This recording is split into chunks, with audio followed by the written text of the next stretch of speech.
Okay, well, thanks everyone for joining. I'm joined today by Ren York. Ren has quite a accomplished history in financial crime, having served in roles as FIU director. He was an FDIC examiner, been a consultant, been on the audit side. So he's looked at our industry and what we do from all angles. But what we have him here today to talk about, at least from my perspective, is probably one of the most important, if not the most important, national objective of FinCEN, and that has to do with human trafficking. And currently, Ren does a lot of, I would say, volunteer work, consulting work, advisory work with organizations and governments around the world. And one of those organizations is the Anti-Human Trafficking Intelligence Initiative, where he serves as an advisor in other roles. So, Ren, thank you very much for joining us today. And with that, why don't you just tell us a little bit about ATII and its mission and how you support that? Okay, great. Thanks for having me. I appreciate that. I became familiar with ATII back in early 2020 or 2021. I can't remember exactly, but I was immediately impressed with the work that they were doing. They were taking technology and going onto for example, using scraping of the dark web to identify potentially bad actors. And from a U.S. financial institution perspective, the opportunity there is banks don't want to go onto the dark web and expose their IP and tip off perps, even though there are phantom IP service providers out there. With ATII, they could go onto the dark web, capture a bunch of information, and then collaborate with the bank and say, hey, you might want to check these entities off of your portfolio and see if you're banking them, because you can't see them unless you have access to the dark web. That was one of the things that they were doing and still do. They collaborate with FinCEN and with law enforcement in terms of identifying potential victims of human trafficking, specifically sex trafficking. And they can do that in a number of different ways through both open source intelligence and then through dark web and other capabilities. They've been able to bring forward evidence that there was no line of sight before, using certain social media outlets that are enticing underage minors to participate in sex trafficking. So they're doing amazing work. They're a nonprofit organization, and they're gaining more and more international attention for the work that they do. So really exciting. They've got great collaborations with other nonprofits and for-profits, including Polaris and the Noble and Zero Traffic and a slew of others. Okay, it sounds really really important work that's being done. Absolutely. So, you're mentioning social media sites that are attracting, unfortunately, young people, and certainly for those of us like you and I have been in this field for a couple of decades, this topic is spoken about so much more now than it used to be. Do you think that's because the topic, the crimes itself, trafficking and smuggling, are increasing globally, or is it just that we're more aware of these horrible things that obviously have happened throughout human history? But where do you see does this continue to be a crime that's growing? Is there more of it, and do you see more of it coming, let's say, the next decade, or just generally, what are your thoughts on that? Yeah, sadly, I do see more of it coming, and there's already the evidence of that. The answer to your question is really all of the above. So one of the things is it's kind of hard pressing to fathom. Here we are 20 years after the feds, using the US as an example, made human trafficking a federal crime. 20 years, and what we see is the continuous escalation of human trafficking. It's important to put that in perspective too, because human trafficking is either sex trafficking or labor trafficking. And some folks miss that, or they only focus on one or the other. In terms of the growth of sex trafficking, it's a combination of things. I think about, like, for example, it's a multi-billion-dollar industry, the adult entertainment. So there's this, method for making money, and whether or not you're legally of age, it seems to be overly irrelevant. You think about some of the social media where underage potential victims and actors are using Facebook, Twitter, whatever to say, hey, if you want more of what I have to offer, go on to sources like OnlyFans where they get paid for spending time doing that sort of thing. So you think about all the elements, fraud evolves, perps are going to look for opportunities to be under the radar. They're going to use fraud and coercion to get victims to get into sex trafficking. So that's an element. You've got the social media as an element. You've got the lack of appropriate attention from certain players that are able to participate in the anti-financial crimes and anti-human trafficking. And then you've got a porous border, for example, with the US, which is opening the floodgates for human trafficking and drug trafficking. And if you thought, that you were in a remote area of the United States and you're immune to this, well, that all changed with all this, disbursement of people. They're going all over the country now. And so, yeah, it's frightening, not to sound apocalyptic, but it's just thinking about, here we are 20 years trying to fight this thing, and we're not going to completely eradicate it. That's a foolish thought. However, we can, as a united force, seriously disrupt it. As a financial institution, what are some of the things that that can be done to maybe zero in or focus in on this? And please, obviously, won't name financial institutions by name, but anything that you've seen in your various experiences that works, or works to the extent that it can. Yeah, unfortunately, in my experience, there's been a lack of holding true to the philosophy of deeds, not words. So using the US as an example and not naming particular banks, we've talked earlier about human trafficking being a federal crime for the last 20 years. And there's been a lot of literature over the years, statistics, red flags, topologies, you name it, that has been available for a long time. So I think when you think about the June 2021 national priorities and the joint agencies, including human trafficking and smuggling as one of the 8 national priorities, that was, for all intents and purposes, a shot across the bow to financial institutions that if you don't already have a program to identify human trafficking and reporting it, then you better get one together quickly, because it's going to be part of our examination. And so there are institutions that have started programs. Those programs may or may not be considered adequate. It depends on the complexity of the institution, their resources, their clientele, a number of things. But I think what financial institutions are at risk of is very, very soon, I think good regulators are going to say, hey, when you think about the available literature and you think about the parties involved, the resources, including, at the federal level, you've got the DOJ, you've got the Office for Victims of Crime, so on and so forth. You think about the national priorities, and then you think about the current technology. Good examiners are going to be able to look at financial institutions through the lens of, this is willful blindness that you don't have a program. Yeah, and obviously your perspective as former examiner is helpful there. Just to follow up. So if you were back doing an examination today, what would be some of the key questions that you would, if you show up first day of the exam and you just want to see, have they even studied the priorities, and this priority in particular? What have they done anything? What might be some of those initial discovery questions that you would ask AML management team? The first thing is you want to look at their policies and procedures. And then to the extent that they have policies and procedures, what are they correlated to? After you understand the complexity of the institution, and if they have a PMP program, what are they doing to identify and report the appearance? Because you have to remember, financial institutions are not law enforcement, and they shouldn't be held to that caliber.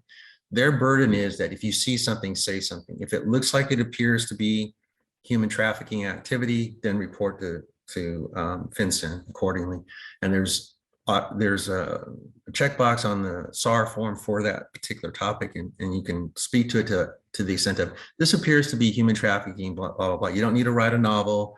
There's no opinions. It's just the basics: who, what, where, why, how. Why does it appear to be human trafficking? So if there aren't, and the other thing to consider too is, are they in a hotspot? There are parts of the US where human trafficking is well known and has been for years. I can think of Southern California, Florida, even North Carolina, as I-95 is a corridor for human trafficking. So you think about where are the banks located, where are they doing business, much like a couple of years ago, I made a suggestion to FinCEN that they come up with a high intensity human trafficking area, like they have the high intensity financial crimes, high intensity drug trafficking. It's the same regulatory burden for financial institutions as understand your client. Where are they located? Are they in these high risk areas? And then did you do a reasonable and adequate effort to say that they are or are not associated with human trafficking? But then you have to have that ongoing oversight of your client to see if there's something that has changed, and what is the change appropriate to the client relationship or not? Does it change the risk rating, so on and so forth? So there's a lot of dynamics in terms of looking at financial institutions through the regulatory lens of what are they doing to combat human trafficking, how are they identifying it, how are they reporting it. And it gets really complicated when you look at the statistics from like the Bureau of Justice, and you look at FinCEN's reporting on SARS and the fluctuation. And sometimes you can say, okay, like for example, in 2020, SARS filed with human trafficking appearance went down. You can say, well, that was pandemic related. You had a lot of people that were in lockdown mode. But when you look at the statistics that are outside of FinCEN in terms of the SAR reporting, and then you look at the SARS, there's a huge gaping disconnect. There's like, okay, clearly financial institutions are not reporting as much as they should. And it's consistent or reminiscent to when you think about in early 2019, the CFPB put out a report about, hey, we know that there's elderly financial abuse going on. We're not seeing the SARS. And then what they did is to collaborate with state, they were saying, if you file a SAR, file a claim with the Adult Protection Services and vice versa. And the idea was to create that joint regulatory bookend. And the same thing needs to be done with human trafficking. So one of the roles that you had in the past was you worked at a bank where you managed a high-risk customer portfolio. Are there certain businesses that banks should be more attuned to when either onboarding or in the existing portfolio? In other words, are there businesses that are more likely to be a front or a cover for trafficking operations? Yeah, sadly, and they've been known for some time now. Some of the well-known are massage parlors, nail and salon parlors, certain seedy hotels, or at least hotels in seedy areas, so on and so forth. And so part of the KYC responsibility of knowing your customer and customer identification program in terms of the US as an example is you have to identify that client and be able to reasonably verify who they are. And if it's a business, then you're going to collect certain documents, including their EIN, their Secretary of State, where they're located, how long they've been in business, the telephone number, and is the telephone number associated with a known telephone number, that's been associated with trafficking. If the new client passes the mustard and gets into the onboarding, then you got to look at them in terms of if they pivot. But a continuous red flag is really their location. So when you're looking at where they're located, and if that's a known hotspot for sex trafficking, then with the appropriate KYC, you're aware of it and you're keeping an eye on it, and you're ready to report things that appear to meet the threshold. But equally important is having an exit relation program where now they're just, if nothing else, they're posing too much reputational risk to your institution. Sadly, a lot of institutions, they're into the numbers. They want as many clients and to boast about their volume of clients, but it may not make sense to have clients that either present too much risk or they're just not profitable. Why bank a non-profitable client relationship where it's costing you as a bank to bank these entities? And by that, I mean to say that you're doing so much due diligence on them that you're not making a profit on banking them. Right. So Ren, to sort of wrap up, I'm curious, what do you see, just if we were going to have this conversation 5 years from now, again, what would you like to be able to say has it been achieved, between now and 2027? What would you 2027? What would you see as progress has been made, and here's why? How would you? I think the tightening of the that? network with all the involved players, and everyone has an equal role on this. There should be no competition. You're either in this with the appropriate focus that we want to disrupt and prevent human trafficking.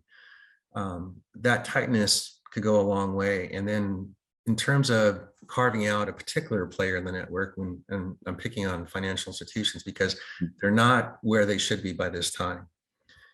They're going to have to start doing that whole deeds, not words activity and demonstrate that they really truly are into combating human trafficking. And so, there needs to be the acquisition of the technology that's going to assist them, that they've got their appropriate alliances, that they're partnering with both internal and external parties. And the other thing is to come up with the funds for that.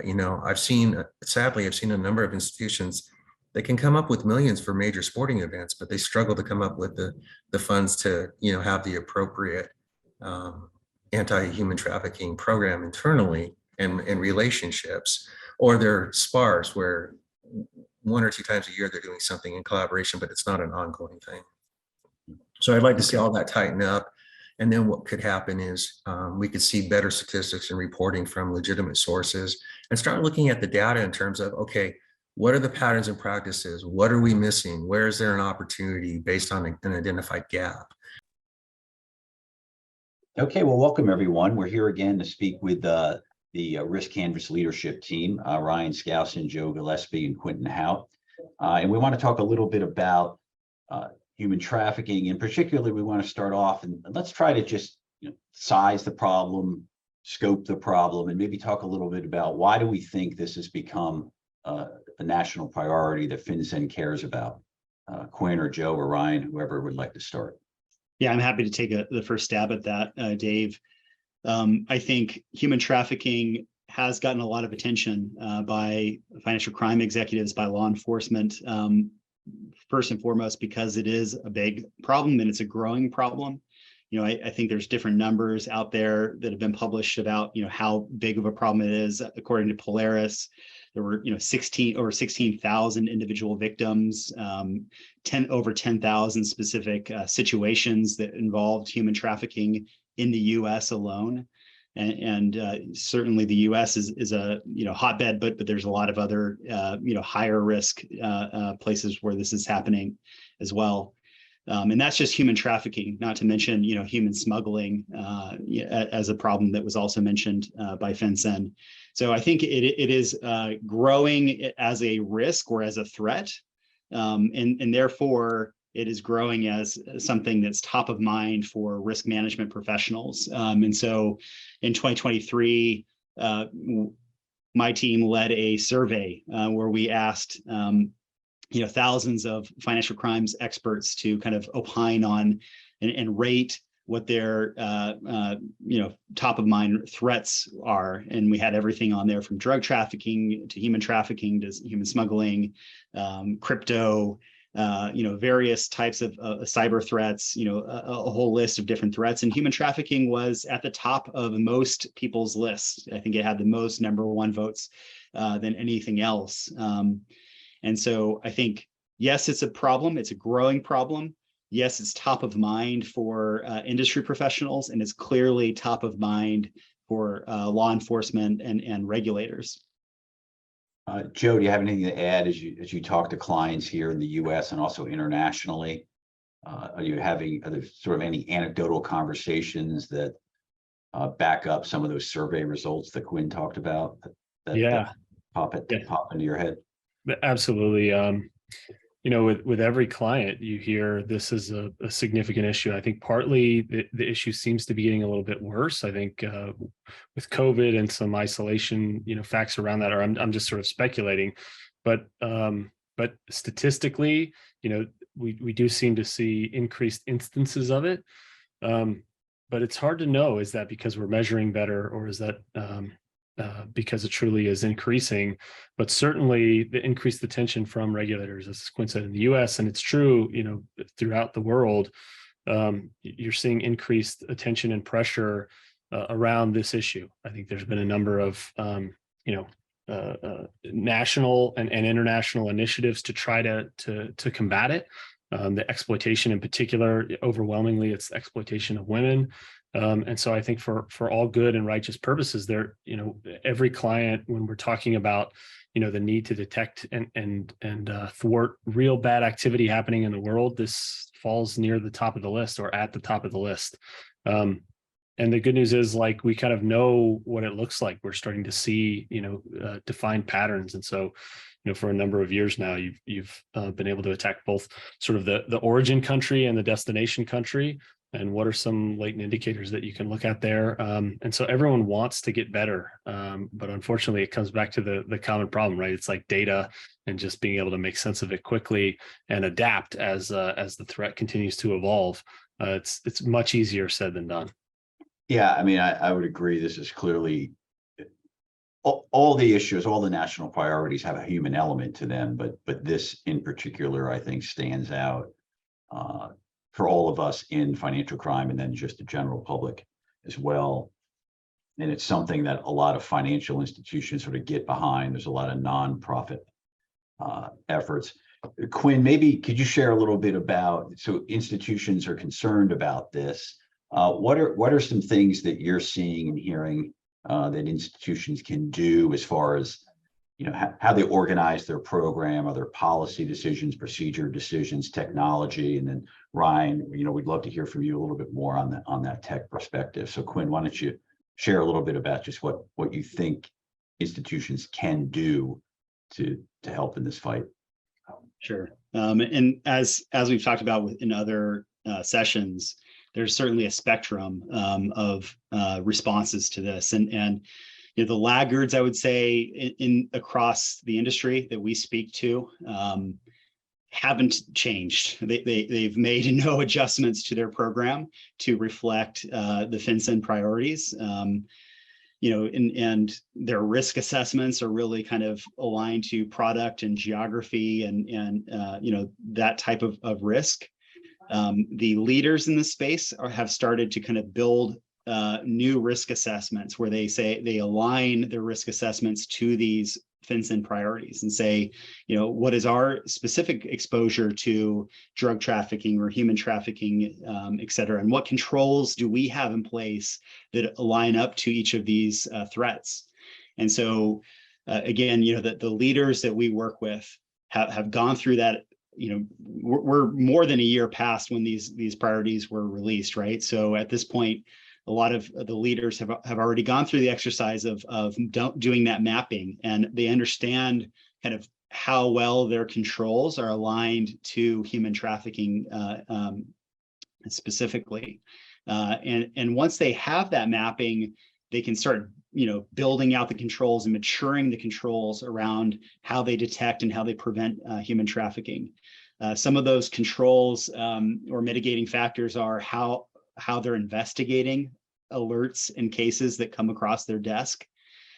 So what are, helping to train their investigators on, here are the types of markers you might want to look for, that are known to be associated to human trafficking or human smuggling.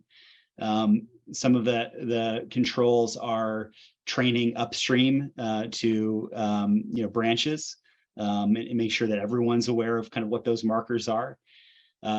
Other things that institutions are doing are around public-private partnerships, working with government to attack this problem in partnership there.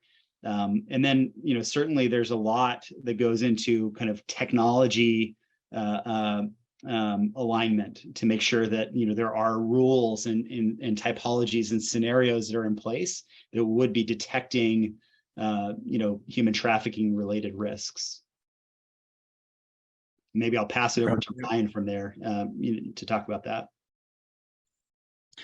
Yeah, I think what you said, Quinn, is talking about those who are leaders are starting to merge and look at it as a holistic problem focused on the vertical of the priority versus the business unit and the product.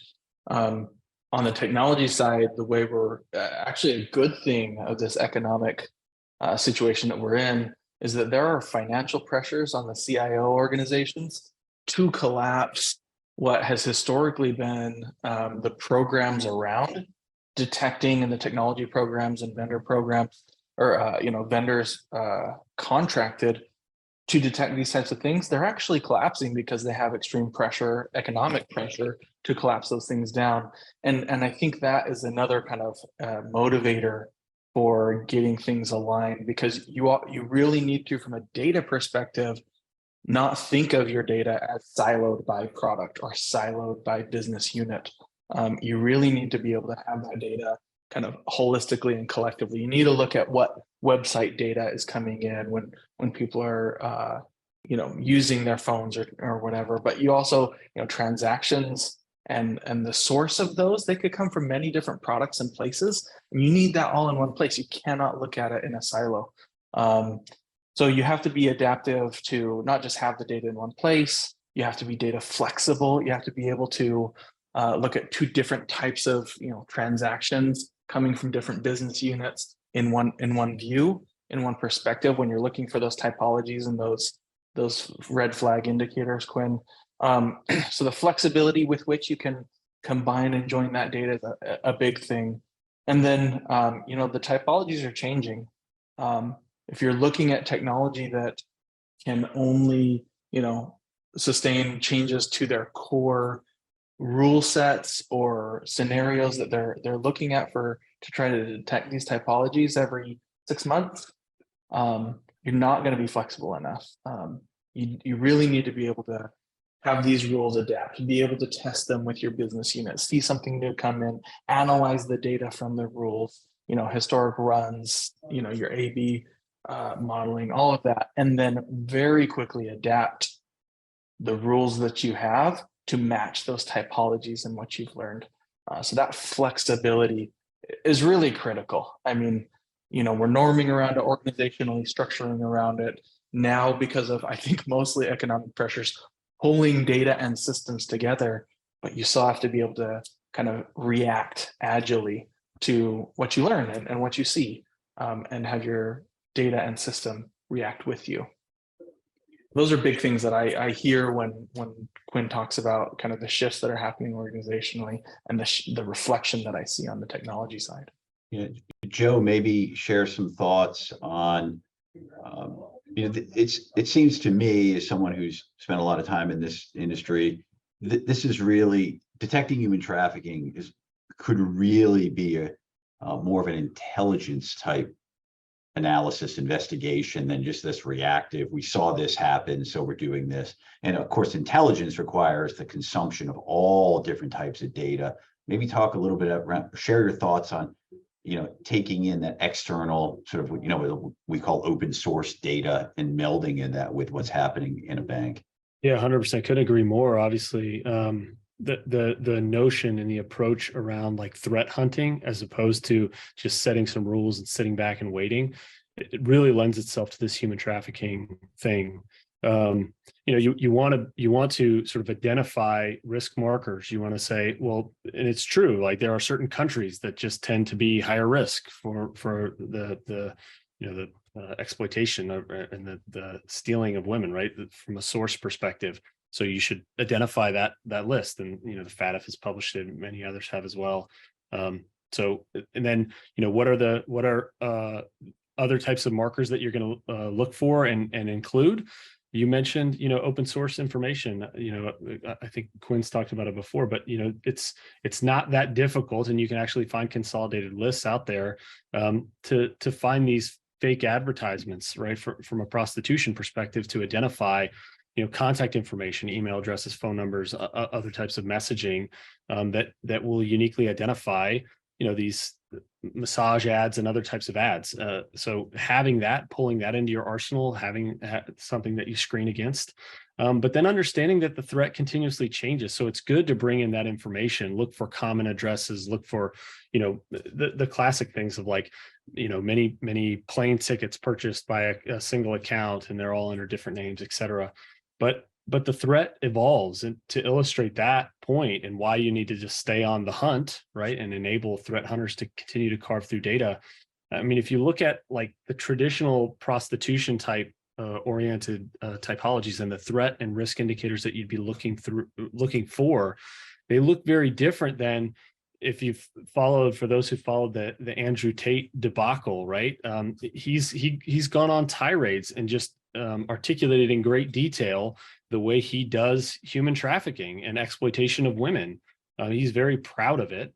And he breaks a lot of the things that you'd see in traditional sort of human trafficking typologies. He's adamant that, he has to maintain the single bank account, and he's getting large dumps, right? Like, using a platform like a OnlyFans or the equivalent, he has a single account, and then he manages all of the people that he's exploiting to operate on it. And he gets a single drop of money from that. So knowing who are those risky counterparties that may be sending large sums of money and depositing them into accounts, that list should continuously be updated, and you should continue to look through where you're getting large sums of money put in from, and then figure out, is that a case that could potentially be trafficking, and figure out what you're going to do with it. So it absolutely lends itself to, continuous human thought and interaction, and thinking about the ways that exploitation is changing, the ways that because there's always an end goal to human trafficking.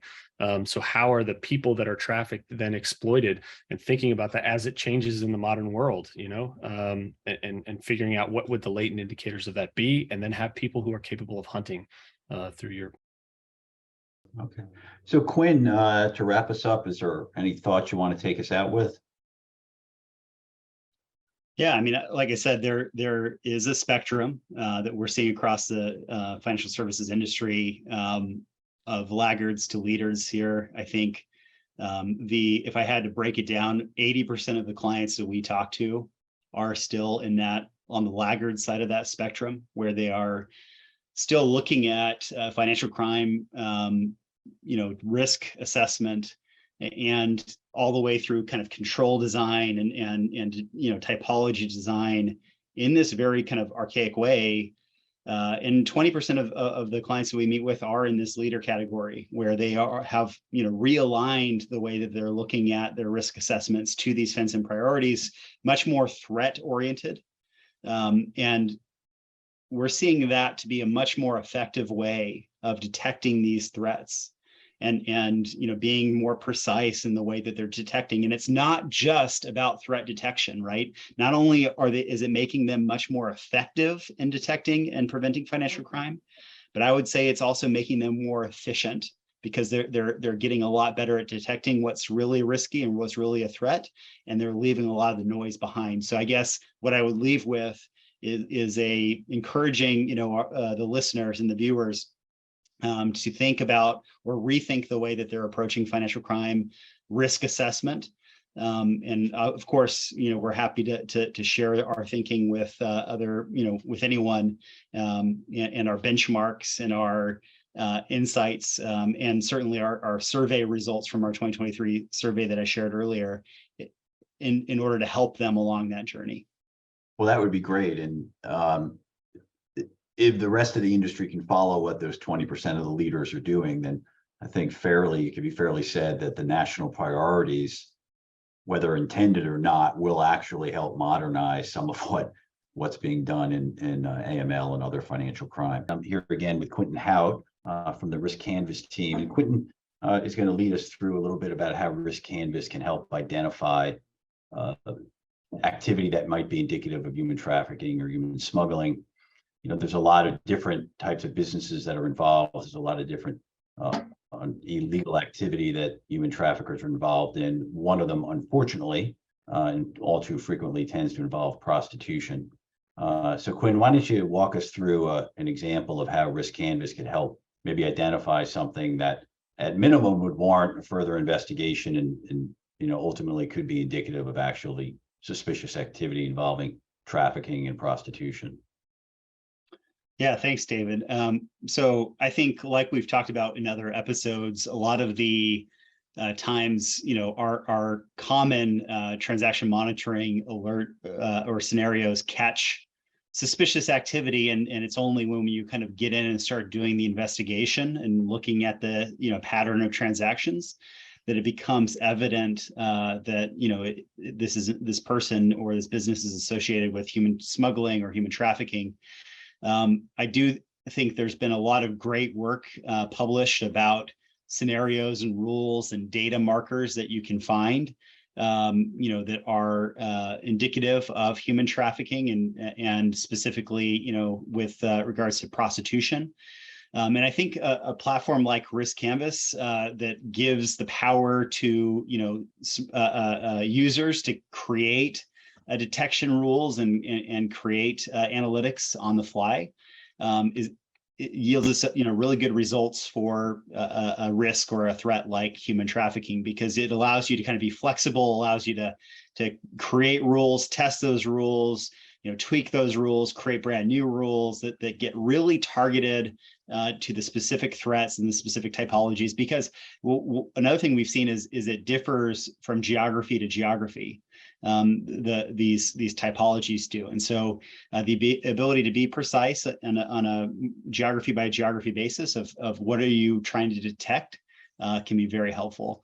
So for the sake of our demo today, why don't we go ahead and get in and create a scenario.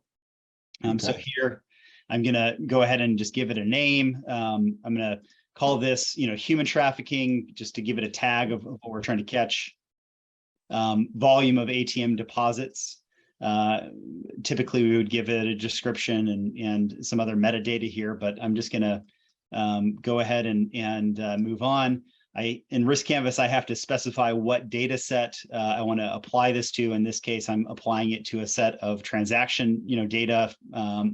If you had different types of transaction data from different lines of business, of course, you could bring in the specific data sets. If there's correlations in the data, if there's a relationship between transactions to accounts, you can bring that in as well.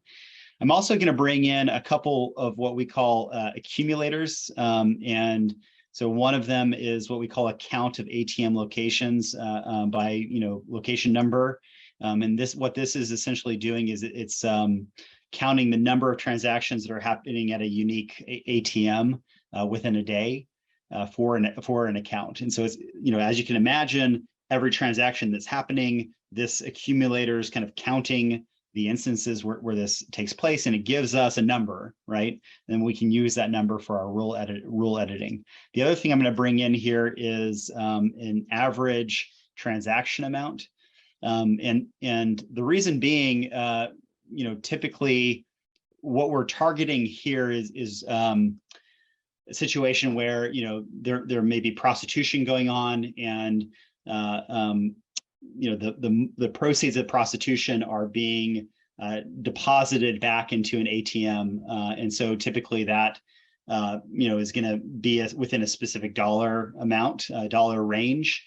It's usually not going to be $5, $10. It's usually not going to be $10,000. It's going to be a smaller range. So we want to make sure that we're getting targeted with that. So the first thing I'm going to do is I'm going to say that I want the count of unique ATM locations to be greater than or equal to 4 is maybe a good place to start. It wouldn't make sense for a person to, typically in normal activity, deposit cash in 4 different ATM locations. That you could bring that down to 3 perhaps.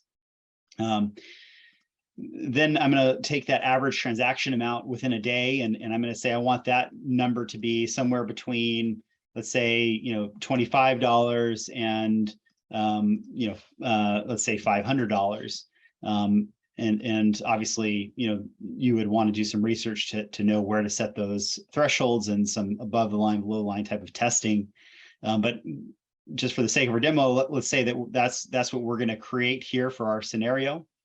What we are able to do in Risk Canvas is we're able to then take that scenario that we just created, and we can run a simulation on that. So we can simulate that scenario across the last couple of weeks of data and to see what type of alerts would have generated. And then we can, change those thresholds and run that simulation again. So this is the type of kind of Uber specific targeted scenario creation that Risk Canvas promotes and supports, that allows you to be more flexible from a compliance perspective. I'm going to come over, as you suggested, Dave, to say, okay, well, now that we've created the alert, if I'm an analyst working the alert, what do I see? In Risk Canvas, it starts with kind of seeing this alert come in. We have this great visualization that we call Risk DNA that kind of gives you a snapshot of the entity involved. And maybe this is a bad example because there's like all kinds of red markers here of risks associated to this account. But it would give that analyst some idea, okay, well, hey, we've got some negative news about this account. We've got, some kind of pep hit. We see address country variation. So there are several different addresses in several different countries that have been associated to this. So it just gives you a little bit of a starting point. What am I going to look for on this investigation? And users can users define the criteria they want as part of the risk DNA? Absolutely. So Okay. We never deploy this exactly as it is out of the box. It's always kind of aligned back. You talked about to the risk assessment. That's how you want to build risk DNA is align it back to your risk assessment. It's always, unique for each institution. So now that I've, done that, and that's usually like a 10-second thing just to give you an idea of what we're going to be looking at. I get in here and I see the, transactions that flagged this scenario. And so I've got, 4 transactions that are happening on the same day that are kind of within that transaction threshold. These are the ones that, created this alert, but typically as an analyst or an investigator, I also would want to look at, are there more transactions like this? And, are there other transactions around this account that maybe I would want to look at? So if I come in here and sort, I can see, other situations perhaps where you see on 8/14, we've got all these transactions. Again, on 12/23, we've got all of these transactions that are kind of within that window. On the 5th of January, we had a bunch of transactions that were kind of in that window. And if you want to, say, if you see these transactions, say, hey, I want to kind of include those in the purview of my investigation because, hey, these do seem suspicious. I can add those additional transactions here into my kind of investigation file, which allows us to kind of, include them as evidence in our case file, along with, a narrative or a write-up that I might want to, create here, a few notes. Why did I flag those specific transactions? And certainly, the other thing I might want to look at is I might want to look at, as we talked about before, like, international wires that are involved with this account, that are happening around that same time. And again, this may be a bad example to demo because, there's so many transactions that we're pulling up here, but you may want to add those international wires into your case as well if they exist. So once we've looked at the transaction data, the next thing that we would want to look at is, the parties that were involved in the transaction, because it's an ATM deposit. It's really just, the ATM card holder that we're looking at. In this case, the account number is here, the name is here. In situations where there's multiple parties associated, like one person sending money to another, we would have like multiple tiles listed across this yellow bar. In this case, we only have one. And what we have is, when we click on Joyous Passman, it expands what we call our single view of the client. And this is basically Risk Canvas going throughout the entire platform and pulling together everything that we know about this woman, into a single interface. So it's all of the KYC data, it's all the documents that came on, from onboarding, their passport. It's all of the, and we sort of take that data and we organize it into these 5 categories, which if you're astute, you may notice line back up to that risk DNA that we talked about before. So, what do we know about the entity? Typically goes into the attribute section. any watch list hits or PEPs hits, 314s show up in the watch list. Any network nodes or connections will show up here.